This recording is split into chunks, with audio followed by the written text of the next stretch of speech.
Assalamualaikum warahmatullahi wabarakatuh. Hai teman-teman, balik lagi di YouTube channel Ilmu Giziku.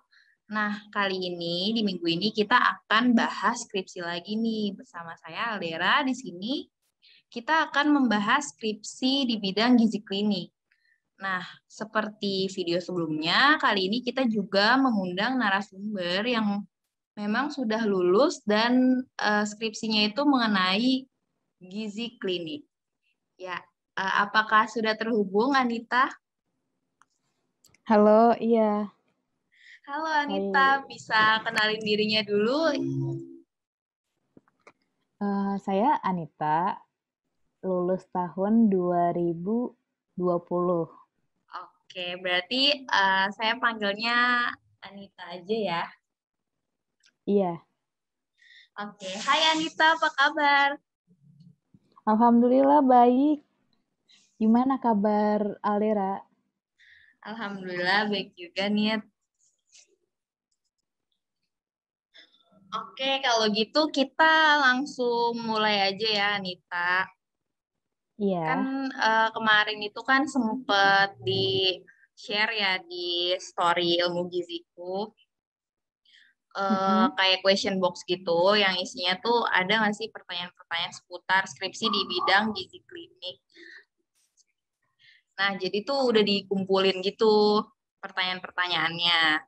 Nah, tapi sebelumnya ini bisa nggak sih Anita kayak ngegambarin gitu skripsinya tuh kayak gimana, tahapan skripsi. Ya, pengalaman Anita aja lah buat skripsi gizi klinik itu kayak gimana secara singkat.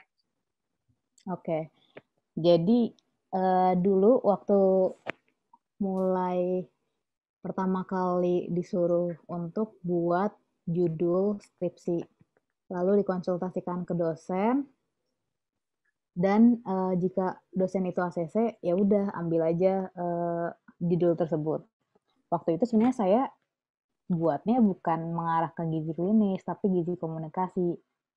Tapi nggak taunya di ACC gitu kan, yang gizi komunikasi yang merempet ke gizi klinis. Saya mendapat dosen pembimbing yang emang spesialisnya di gizi klinis, baru saya konsultasi lagi mengenai judul yang saya ambil, yang saya ajukan waktu mulai pembuatan proposal. Ternyata ya udah akhirnya dosen saya menyarankan untuk tentang diabetes juga. Waktu awal itu saya ingin membuatnya tentang jurnal pribadi, jurnal kesehatan untuk penderita diabetes. Tapi ternyata itu sulit untuk mengaplikasikannya dan untuk ini deh pokoknya apa ya bahasanya? Buatnya. Ya untuk risetnya agak sulit untuk mempraktekannya ke penyandang diabetes itu kan. Karena selain rata-rata mereka adalah lansia, jadi susah untuk diarahkan gitu. Jadi akhirnya saya memilih untuk mengganti judul ke arah hubungan konsumsi makanan dia dengan Penyakit apa ya? Enggak, hubungan kadar gula darah penyandang diabetes mellitus tipe 2 dengan konsumsi dan serta kebiasaan olahraganya di suatu rumah sakit. Itu penelitian yang akhirnya saya ambil. Lalu Oke. setelah itu buat proposal ngajuin bab 1 tentang latar belakang dan bab 1, bab 2 dan bab 3 deh kalau nggak salah. Setelah itu proposalnya udah di ACC udah selesai, lanjut ke penelitian. Di penelitian itu karena saya ambilnya di wilayah di lokasi rumah sakit, jadi saya harus mengajukan izin dulu dari kampus, terus habis itu ke rumah sakit, habis itu udah, dan tentunya ada proses administrasi sejumlah berapa gitu tergantung masing-masing rumah sakit yang dipilih. Setelah itu ya udah baru bisa melakukan penelitian gitu sih. Oke, tadi administrasi tuh maksudnya kayak gimana tuh, Nit?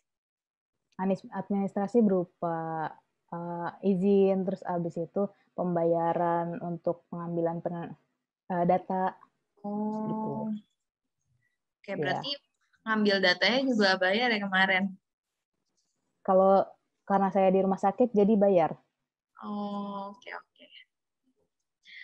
Nah, berarti itu gambaran singkatnya ya. Kalau gitu kita lanjut ke pertanyaan utamanya nih.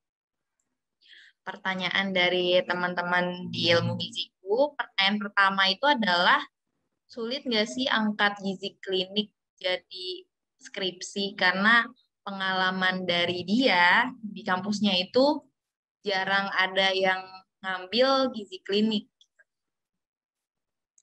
Jadi gini, kalau misalnya menurut saya, saat kita mau membuat skripsi itu, kita tahu harus tahu kita minatnya ke arah apa. Apakah ke penyakit atau ke pangan gitu kan. Karena saya waktu itu sedang relate dengan penyakit diabetes, jadi saya mengambil hal itu. Jadi sebenarnya mau judul apapun asal kalian tertarik, itu akan mempermudah skripsi kalian. Hmm, berarti sebenarnya nggak terlalu sulit ya, tapi ya Iya, ini tergantung dari minat masing-masing aja ya. betul. Mungkin berarti klinik di kampusnya mungkin jarang ada peminatnya. Iya, mungkin kalau misalnya di kampus sedikit peminat gizi klinis karena mereka emang nggak into ke klinis. Mungkin ada yang ke pangan atau ke institusi gitu sih. Oke, oke.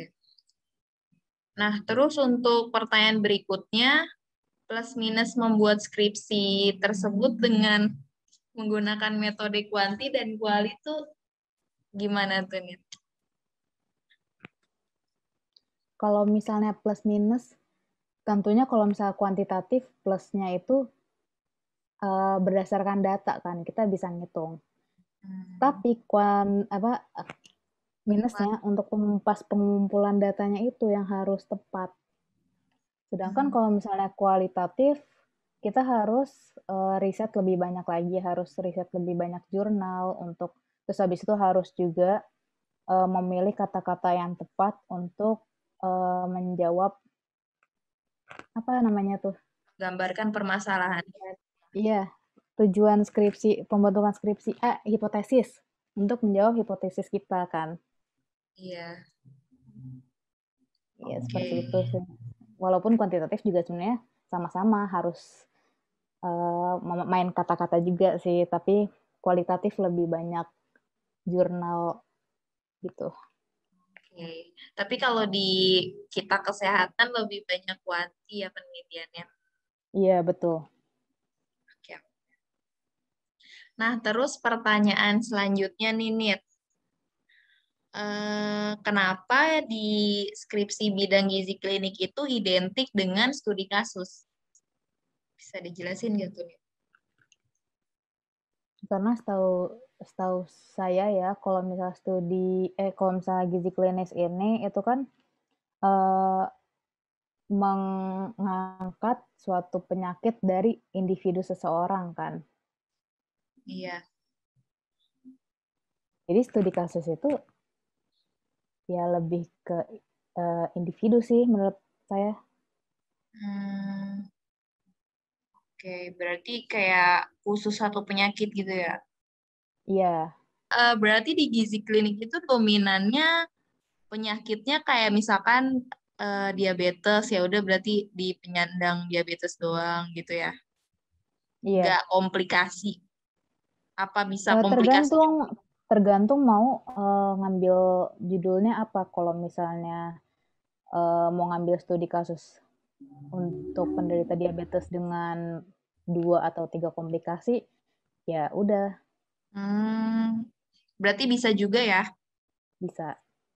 Tergantung apa sih ya namanya? variabel. Ya, tergantung variabelnya. Oke, kalau gitu kita lanjut ya ke pertanyaan berikutnya nih. Minimal sampel yang digunakan itu berapa sih biar datanya tuh dapat menggambarkan penelitian tersebut? 30 sampel. Itu minimal ya. Ya. Oke. Berarti kalau mau dapat gambaran penelitian secara jelas, itu menggunakan sampel minimal 30. Gitu ya, teman-teman. Nah, untuk pertanyaan berikutnya, jurnal yang bisa bantu upload skripsi gizi klinik itu apa nih yang Anita tahu? Setahu saya sih ada namanya Jurnal Gizi Klinik Indonesia. Coba dicari aja di Google. Kalau punya Anita gimana skripsinya? Apa udah masukin ke jurnal apa belum nih? Kebetulan belum. Tapi ada rencana. Insya Allah. Oke, kalau gitu. Buat teman-teman kalau mau upload skripsi, biasanya jurnalnya itu kayak ngasih pengumuman gitu buat daftarin skripsinya itu biasanya tuh ada. Nah, itu tergantung dari jurnalnya masing-masing ya. Jadi kalau misalkan kalian mau nerbitin di jurnal gizi klinik, ya udah berarti kalian harus update informasi dari websitenya langsung gitu ya, teman-teman. Nah, kita langsung ke pertanyaan berikutnya nih. Apakah sampel di skripsi gizi klinis itu hanya bisa di rumah sakit dan puskesmas saja? Enggak juga.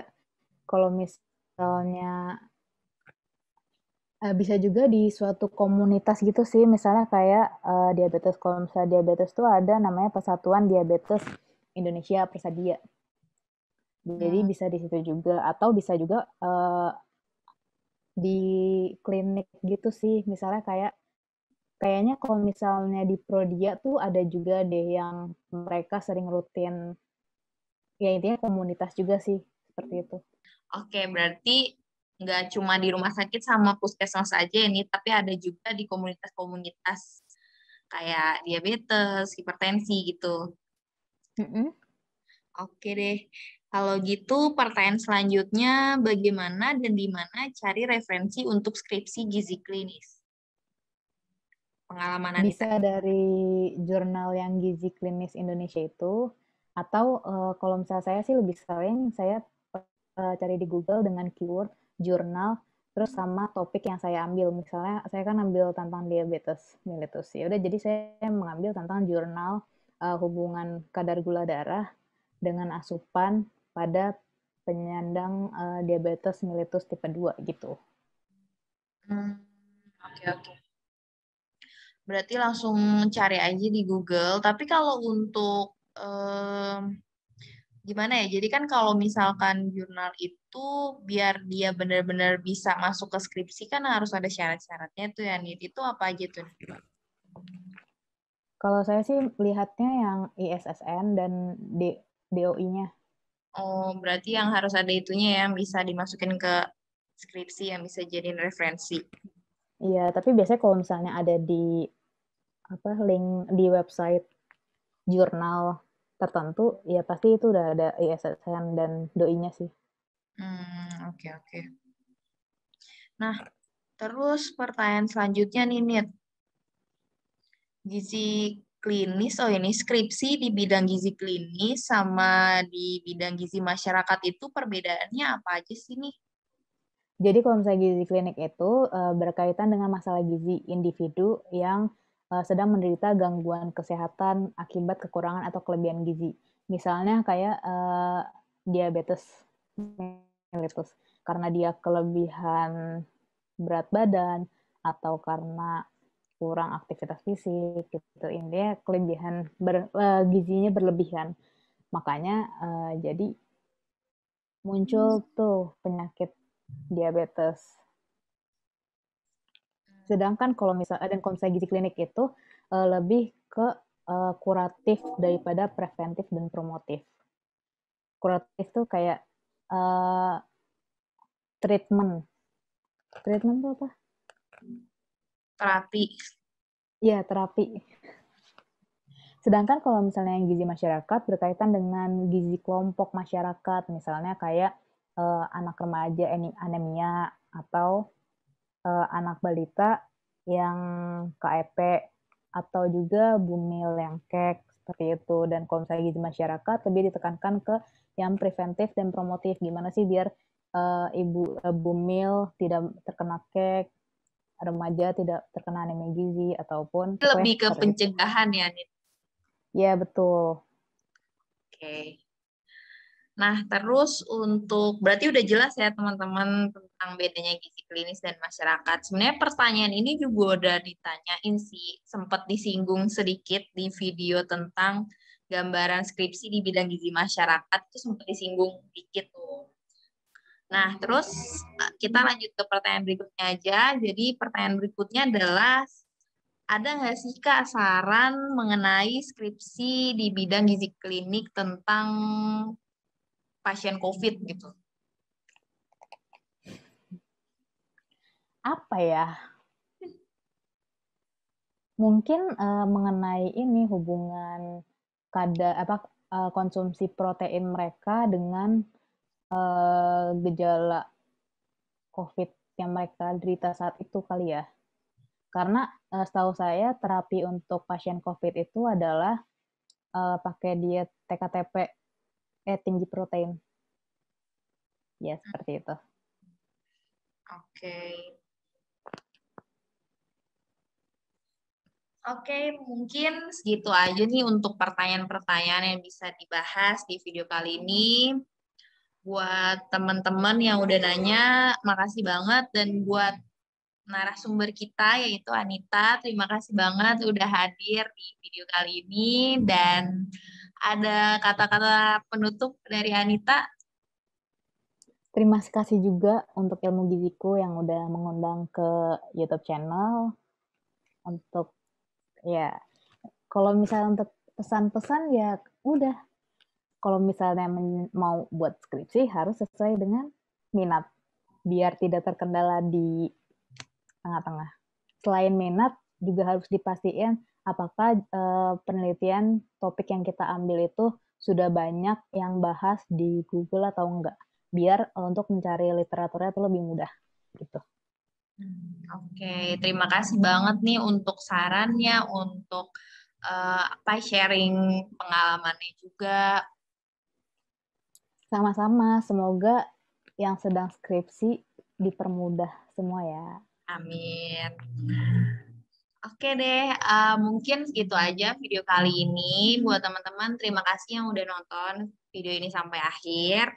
Akhir kata, saya ucapkan mohon maaf jika ada kesalahan dan terima kasih. Wassalamualaikum warahmatullahi wabarakatuh. Bye-bye. Bye-bye.